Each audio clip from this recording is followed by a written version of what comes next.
राज किस शहर पे करते नहीं तेरे खुदाम। कौन ऐसा एरिया है, कौन ऐसा कैंपस है, कौन ऐसी वादी है जहां गौस पाक के गुलाम हुकूमत न करते हो। ये आला हजरत ने कहा, कहते कौन ऐसा दरिया है जिससे गौस आजम सरकार का समुंदर टैक्स न वसूल करता। बाज किस नहर से लेता नहीं दरिया तेरा। हुजूर गौस पाक की बड़ी शान है। बड़े बड़े बादशाह ने जमाना भी गौस आजम के यहां सर झुकाते थे। ये गौस पाक का महीना चल रहा है मुबारक। आपसे गुजारिश है कि जैसे नमाज की पाबंदी करते हैं माशाल्लाह, तो एक काम और किया करें, जब तक 11वीं का महीना हो धूम धूम से लंगर किया करें इंशाअल्लाह। हाथों को उठा के बताओ, करोगे इंशाअल्लाह? ये लोग अरे भाई अपनी ताकत के मुताबिक, अपनी बिसात के मुताबिक ही सही इंशाअल्लाह। 10 रुपए का की टॉफी लेकर के बच्चों में तकसीम कर दो। वो मोहल्ले वाले बच्चे पूछे क्या बात है चाचू, क्या बात है, आप आज टॉफी तकसीम करो। कहना बेटा ये गौस पाक का लंगर है। 20 रुपए की आधा किलो चीनी ही लेकर के 2-4 पेड़ों के नीचे डाल दो, चींटियों को पता चल जाए कि गौस पाक का लंगर हमें मिल गया। क्या दिक्कत है भाई? 10 रुपए का पार्ले बिस्कुट घर की छत पे डाल दो, कौवे खाएंगे, चिड़िया खाएंगे। उन कौवों को पता है ये गौस पाक का लंगर है। इसमें दिक्कत क्या है भाई? कोई लोड है? बताओ ना भाई, लोड है। नमाजी लोग नमाज पढ़ के निकले, असर बाद, जोहर बाद, मगरिब बाद, जैसे उसका टाइमिंग निकले, तो पहले से इमाम साहब से बात करके शेड्यूल बना ले कि भाई हम फजर के बाद आप क्या आएंगे और जोहर के बाद आप क्या आएंगे। आप बस कुछ नहीं तो एक पाव खजूर मंगा लीजिएगा, 10-20 नमाजियों के लिए चाय का इंतजाम कर लीजिएगा। सारे नमाजी बैठ करके चारों कुल पढ़ेंगे, गौस पाक की इमाम साहब मनक़त पढ़ देंगे, बस फातिहा हो जाएगी। दरो दीवार को पता चल जाएगा गौस पाक का महीना आ गया है। कोई मुश्किल तो नहीं है? बोलो बोलो, मुश्किल तो नहीं है? मैंने बहुत देर तक बातें की थी आपके हवाले से, मेरे दोस्तों ने कुछ फरमाइश की है, लेकिन एक बात मुझे याद आई। हुजूर गौस पाक के मैंने पेशाब के बारे से बात की, सुने? हुजूर गौस पाक का पेशाब मुबारक, इसे याद कर ले, याद आएगा। हुजूर गौस पाक के खुदमा ने, खुद्दाम ने कहा कि हुजूर आपकी तबीयत अलील ज्यादा है, तकलीफ है आपको। फरमाते हैं मेरी तकलीफ की वजह तुम नहीं समझ सकते, ये अल्लाह की मर्जी है। कहा हुजूर फिर भी मैं चाहता हूं कि एक यहूदी है, वो बहुत बड़ा हकीम है, मैं उसको आपकी तकलीफ दूर करने के लिए उसको बुलाना चाहता हूं, या आपके बारे में उससे पूछना चाहता हूं। फरमाते हैं गौस पाक पूछ लो, वो क्या मेरा इलाज करेगा, उसका इलाज मैं करूंगा। बोलेंगे घर जाएंगे आप लोग, आप सुभान अल्लाह कहते रहिए भाई। लोग गए उस हकीम के पास कि हमारे आका शेख अब्दुल कादिर की तबीयत ठीक नहीं है, उम्र शरीफ बहुत ज्यादा है, बहुत कमजोर है। तो उसने कहा कि होता नहीं पैथोलॉजी में लोग ब्लड टेस्ट करवाते हैं, पेशाब चेक करवाते हैं, तो वैसे ही उसने कहा कि शेख अब्दुल कादिर जिलानी के बारे में उसने कहा कि गौस पाक का पेशाब मुबारक लेके आना। बहुत गौर से बहुत लगी है। बोले गौस पाक का पेशाब मुबारक लेके आओ। आप यकीन करें, जब उस हकीम ने, यहूदी हकीम ने हुजूर गौस पाक के पेशाब मुबारक को देखा तो कलमा पढ़ के इस्लाम कबूल कर लिया। कहा जब इस पेशाब की चमक का ये आलम है तो उस जात के वजूद की चमक का आलम क्या होगा। अल्लाह अजीब सी कैफियत, हंगामा मच गया कि इतना बड़ा हकीम यहूदी कलमा पढ़ लिया। उसकी आवाज पर लब्बैक कहते हुए कुर्दिस्तान में 400 लोगों ने कलमा पढ़ा था। उन्हीं कलमा पढ़ने वालों में एक नाम था शेख नजमुद्दीन। ये मुझे बताना है, क्या नाम था शेख? सब नहीं बोलोगे भाई? शेख नजमुद्दीन नाम था। उसने भी कलमा पढ़ लिया। वो जवान हुआ तो उसकी शादी हुई, उसके बाद एक बच्चा पैदा हुआ, उस बच्चे का नाम रखा सलाहुद्दीन। जोर से बोलो, सब लोग बोले भाई, क्या नाम रखा? सलाहुद्दीन नाम रखा। जब उस बच्चे का नाम रखा सलाहुद्दीन, वो बच्चा 6-7-8 साल का हुआ तो उस बच्चे को लेकर के गौस पाक की बारगाह में आया। गौस पाक सरकार ने उस बच्चे को करीब और उसकी गर्दन पर गौस आजम ने अपनी उंगलियां रखी, यूं यूं किया, यूं, ठीक है, और उसको देख कर करीब देख के फरमाया कि नजमुद्दीन। बोले जी मेरे हुजूर। फरमाया तेरा ये बेटा जब बड़ा होगा तो बहुत बड़ा बादशाह बनेगा, बहुत बड़ा बादशाह बनेगा। तो कहा हुजूर आपकी दुआ अल्लाह कबूल फरमाएगा। यही बच्चा जब बड़ा हुआ तो बैतुल मुकद्दस का फातिह सुल्तान सलाहुद्दीन अय्यूबी बना। इनके नाम पर अपने हाथों को उठा के बोल दे सुभान अल्लाह। सुल्तान सलाहुद्दीन अय्यूबी, नाम सुना है आपने? नाम सुना है? अब सुने आप टर्निंग पॉइंट वाकई का, सुने आप। मैं परसों अपने यहाँ था तो तकरीबन मैंने 7 घंटे 4 मजालिस में, मैंने कहा मुझे पैसा मत देना, मैं जानबूझ करके ये तारीख में घर पे हूँ, मैं बगदाद नहीं जा पाया तो मैं पूरे इलाके में गौस पाक की बात करूँ। जोहर से पहले, जोहर बाद, असर के बाद, असर बाद, मगरिब बाद, फिर इशा बाद। हाँ, मैंने कहा मुझे खाना भी नहीं खाना, कुछ नहीं खाना, न मुझे पैसे देना, मुझे गौस पाक की मुझसे बातें सुनूंगा। धूम धूम है गौस पाक की, सुने आप। सुल्तान सलाहुद्दीन अय्यूबी उसका नाम पड़ा। उसके इंतकाल का आखिरी हफ्ता था, चटाई पर लेटा हुआ था, कमांडर इन चीफ आ गया, उसने सलाम किया, कहा बादशाह सलामत, कहा क्या बात है, कहा आप मेरी बात सुन ले। कमांडर इन चीफ ने कहा कि आप पहले बात, चचा चचा पहले बात सुन ले, एक बादशाह की बात चल रही है, वो भी गौस पाक का फकीर है। उसकी फौज के कमांडर इन चीफ ने कहा कि बादशाह सलामत, आप चटाई पर लेटे हुए मौत का इंतजार कर रहे हैं। उसने कहा कि अल्लाह की मर्जी है। तो कमांडर इन चीफ ने कहा कि मुझे बड़ी तकलीफ हो रही है। कहा क्या? कहा इतने बड़े बादशाह, इतने बड़े मुजाहिद, इतने बड़े गाजी, पूरी उम्र आपकी मैदान जंग में गुजरी है, काश मजा आता कि आप मैदान जंग में होते, दुश्मनों की तलवारें आपके बाजू को काटती, आपके पैरों को काटती, आपके सर को आपके धड़ से अलग करती और आप शहीद होते। मजा तो जब आता कि आपकी लाश तड़पती मैदान जंग में, आपकी लाशें तड़पती मैदान। सुनेंगे चाचा? एक मिनट बैठ जाए, बैठ जाए, बैठ जाए, बैठ जाए जी। ऐसे लोग आते हैं ना, अचानक ब्रेकर बंद करते, हाँ तो गाड़ी लड़ जाती है जी। सुने, कमांडर इन चीफ ने कहा कि हुजूर मुझे बड़ी तकलीफ हो रही है, मजा नहीं आ रहा है, आपको मैदान जंग में शहीद होना चाहिए था, आप शहादत का जाम पीते। दुनिया कहती शहीद सुल्तान सलाहुद्दीन अय्यूबी।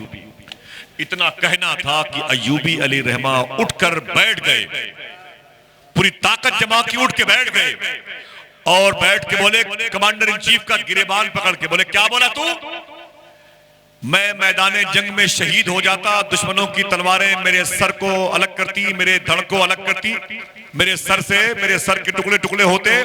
सुन कमांडर, अभी जमीन पर ऐसी कोई तलवार नहीं बनी है जो अय्यूबी की गर्दन को उसके जिस्म से अलग कर सके, इसलिए कि अय्यूबी की गर्दन पर शेख अब्दुल कादिर जिलानी के उंगलियों के निशान मौजूद है। अल्लाह अल्लाह अल्लाह अल्लाह। शेख अब्दुल कादिर जिलानी की उंगलियों के निशान मौजूद है। राज किस शहर पे करते नहीं तेरे खुदाम, बाज किस नहर से लेता नहीं दरिया तेरा। मेरी माँ बहनें बैठी हुई, एक साहब की 2-3 बेटियां थे, बोले गौस पाक मेरी बच्चियां हैं, उनको क्या पढ़वाऊं? तो गौस पाक फरमाते हैं उन बच्चियों से कहो पढ़ा करें या फातिमा या फातिमा या फातिमा। क्या पढ़ा करें? हाथों को उड़ा के बताओ क्या पढ़ा करें? मेरी माँ बहनों सुनो, बच्चियों को बताओ क्या पढ़ा करेंगे? या फातिमा या फातिमा या फातिमा। उसने कहा हुजूर ये तो लड़कियों के लिए है, लड़कों के लिए? गौस पाक फरमाते हैं उनसे कह दो मेरा नाम लिया, मेरा नाम, गौस पाक का नाम लेंगे मुसीबत में। ऐसे एक साहब क्या बच्चा पैदा हुआ, अरे क्या बात है चाचा, सुभान अल्लाह, दुआ करो कि बगदाद शरीफ की हाजिरी हो जाए इंशाअल्लाह, इंशाअल्लाह। बोले एक साहब क्या बच्चा पैदा हुआ, उसका नाम रख दिया अब्दुल कादिर। क्या नाम रखा? सब नहीं बोलोगे? क्या नाम रखा? अब्दुल कादिर। बड़ा हुआ अब्दुल कादिर। एक कपड़े की दुकान पे वो मुलाजमत करने लगा, तो कपड़े का जो मालिक था ना वो दिन भर उसे बुलाता, अब्दुल कादिर कपड़े का थान लाओ, अब्दुल कादिर हिसाब लाओ, अब्दुल कादिर पानी लाओ, अब्दुल कादिर ये लाओ वो लाओ, दिन भर उसे घुमाता रहता। लड़का बड़ा नेक था, नाम का असर था। अचानक दुकानदार का इंतकाल हो गया, अपनी कब्र में चला गया, कफन ओढ़ कर कब्र में लेटा था, मौत के फरिश्ते आ गए, वो कब्र के सवाल करने वाले फरिश्ते आ गए। उसे बोले जगा के आओ, उठ, मर रब्बु का मा दीनो का मा कुंत तकुल फी हक़्क़ि हाज़ा रजुल। वो कहता है यार मैंने समझा कि मैं दुकान पर हूं, मौत जिसको आई थी। ऐसा हो सकता है कि नहीं हो सकता? अल्लाह चाहे तो हो सकता है, वरना कब्र में तो हालात बड़े खराब रहते हैं, लेकिन वो चाहे तो ऐसा हो सकता है। वो कहता है मैंने कफन हटाया नहीं, मैं समझा मैं अपनी दुकान में हूं, मैं भूल गया एक लम्हे के लिए कि मुझे मौत आई थी। जैसे फरिश्तों ने कहा कि मेरे सवाल का जवाब दो, तो मैंने कहा अब्दुल कादिर हिसाब दो। कल बोलिए, कल बोलिएगा, हम लोग चले जाएंगे तो इंशाल्लाह। अब्दुल कादिर हिसाब दो। खुदा की कसम उसकी कब्र में शेख अब्दुल कादिर आ गया।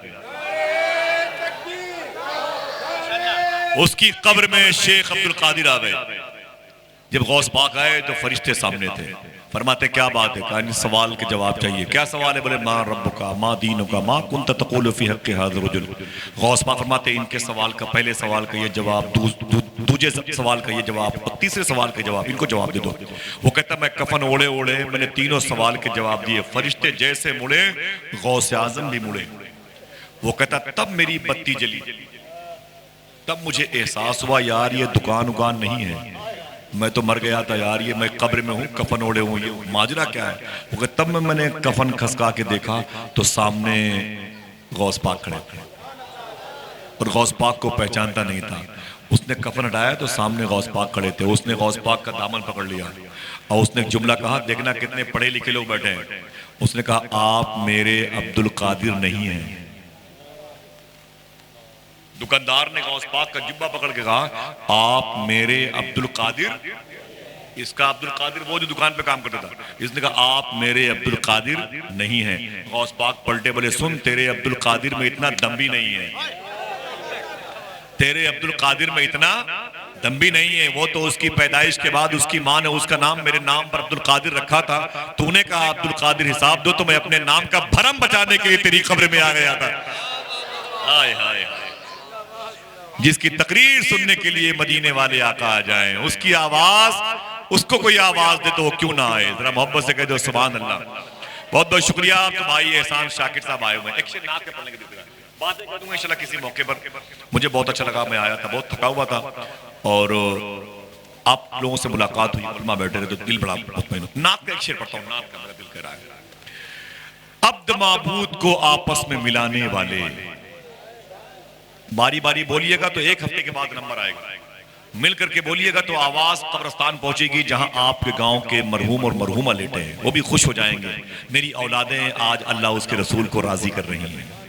सरकार उमर शाह करम फरमाए इंशाअल्लाह। बोले आप बस बहुत देर से आप बोले अब्द माबूद को आपस में मिलाने वाले, ठीक है? अब एकदम खामोशी सुन लें। अब्द माबूद को आपस में मिलाने वाले, नूर ही नूर है आका के घर आने वाले। अब्द माबूद को आपस में मिलाने वाले, नूर ही नूर है आका के घराने वाले। नूर ही नूर है आका के घराने वाले, नूर ही नूर है आका के घराने वाले। मेरे भाई बैठे हुए हैं और एहसान शाकिर साहब के तमाम तर लोग बैठे हुए हैं। भाई पैसे दे किताब मत ले जाइए, आप किताब फ्री में ले जाइए और पैसे भी ले जाइए। वो मुझे जवाब देना पड़ेगा गौस पाक की बारगाह में। ये किताब तकरीबन अब तक सूफी सुल्तान मियां की 84 लाख रुपए की किताब छप चुकी है और किसी किताब की कोई कीमत नहीं है, समझ रहे आप? किताबें और भी मिल जाएंगी, पहले शेर सुन लो आप, जरा हाथों को उठा के बोलो सुभान अल्लाह, दिल से बोलो जरा मोहब्बत के साथ सुभान अल्लाह। अब्द माबूद को आपस में मिलाने वाले, अब्द माबूद को आपस में मिलाने वाले, नूर ही नूर है आका के घराने वाले। बोलेंगे आप लोग? नूर ही नूर है आका के घराने वाले, नूर ही नूर है आका के घराने वाले। मेरी कुटिया में भी रख दे कभी नूरानी कदम, बन के मेहमाने खुदा अर्श पे जाने वाले।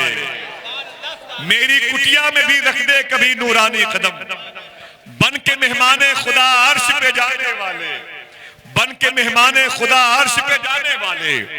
और अपने मकतब की मुझे सौंप दे जारोब कशी, अपने स्कूल की कॉन्वेंट की झाड़ू लगाने वाला काम, कि बन के मेहमाने खुदा अर्श पे जाने वाले। अपने मकतब की मुझे सौंप दे जारोब कशी, हो के उम्मी पढ़े लिखों को पढ़ाने वाले, हो के उम्मी पढ़े लिखों को पढ़ाने वाले। और एक इशारा मेरी टूटी हुई किस्मत की तरफ, चांद तारों को इशारों से मिलाने वाले। मेरी कुटिया में भी रख दे कभी नूरानी कदम, बन के मेहमाने खुदा अर्श पे जाने वाले। मेरे भाई ने कहा कि आसिफ भाई, वो एक जालिम ने अभी बड़ी तौहीन की है कुरान शरीफ की, और वसीम रिजवी उसका नाम है। वो तो इंसान क्या है, वो तो उसका नाम तो अब दरिंदों में शामिल हो चुका है। बहरहाल दुआ करो अल्लाह उसके फितने से अल्लाह अपने हबीब की उम्मत को महफूज फरमाए। उसके लिए मैंने 2 शेर कहा, वो 2 शेर की पढ़ने की फरमाइश आई है, वो सुन लें। हो लाख जुल्म ये नेमत बदल नहीं सकती। कहता है कुरान में कुफ्र काफिर जिहाद के कुछ हरूफ है, उसे निकाल दिया जाए। मैं तायद करता हूं, मैं कुरान को नहीं मानता, हदीस को नहीं मानता वगैरह वगैरह, मुझे जला दिया जाए। बेटा तू बहुत दिन से जल रहा। हो लाख जुल्म ये नेमत बदल नहीं सकती। अगर शेर सच्चा हो तो फिर हाथों को उठा के बोलिएगा इंशाअल्लाह। हो लाख जुल्म ये नेमत बदल नहीं सकती, दिलों से उनकी मोहब्बत निकल नहीं सकती, और तुम्हारी नस्ल बदल सकती है खुदा की कसम, मगर कुरान की आयत बदल नहीं सकती। तुम्हारी नस्ल बदल सकती है खुदा की कसम, मगर कुरान की आयत बदल नहीं सकती। इरफान भाई खड़े हो जाएं और लगाए नारा उसका जिसके मुंतजिर हम क्या पूरी दुनिया है। माशाअल्लाह माशाअल्लाह,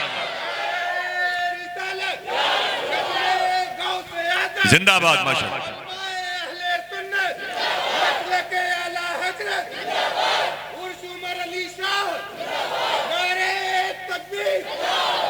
बहुत बहुत शुक्रिया माशाअल्लाह। मैं अगले साल परिंदों का दिन मनाऊंगा, मेरी करीब के जंगल से बात हो गई है। मैं अगले साल परिंदों का दिन मनाऊंगा, मेरी करीब के जंगल से बात हो गई है। अभी भी याद है काबे से वापसी का सफर, मैं हमद लिखने लगा था कि नात हो गई है। हुजूर का जिक्र आशिक किया करता है और हुजूर की नातें भी आशिक सुना करते हैं। बहुत बहुत मुबारक हो एहसान शाकिर का आपके हवाले होना, आपका मदीने वाले के हवाले।